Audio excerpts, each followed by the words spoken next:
एक बार देवता, मनुष्य और असुर ये तीनों ही ब्रह्मा जी के पास ब्रह्मचर्य पूर्वक विद्याध्ययन करने गए। कुछ काल बीत जाने पर उन्होंने उनसे उपदेश, समावर्तन ग्रहण करने की इच्छा प्रकट की। सबसे प्रथम देवताओं ने कहा, प्रभो, हमें उपदेश कीजिए। प्रजापति ने एक ही अक्षर कह दिया, अद। देवताओं ने कहा, हम समझ गए। हमारे स्वर्गादि लोकों में भोगों की ही भरमार है, उन्हीं में लिप्त होकर हम अंत में स्वर्ग से गिर जाते हैं। अतएव आप हमें अद से दमन अर्थात इंद्रिय संयम का उपदेश कर रहे हैं।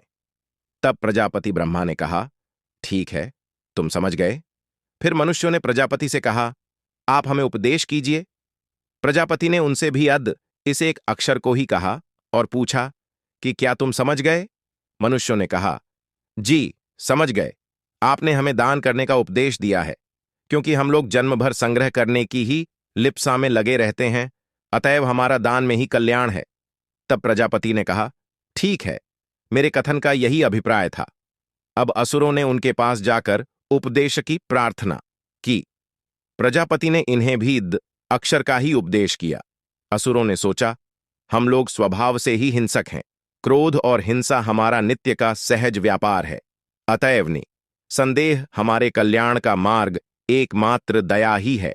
ने प्रजापति ने हमें उसी का उपदेश किया है, क्योंकि दया से ही हम इन दुष्कर्मों को छोड़कर पाप ताप से मुक्त हो सकते हैं। यों विचार कर वे जब चलने को तैयार हुए, तब प्रजापति ने तू उनसे पूछा, क्या तुम समझ गए।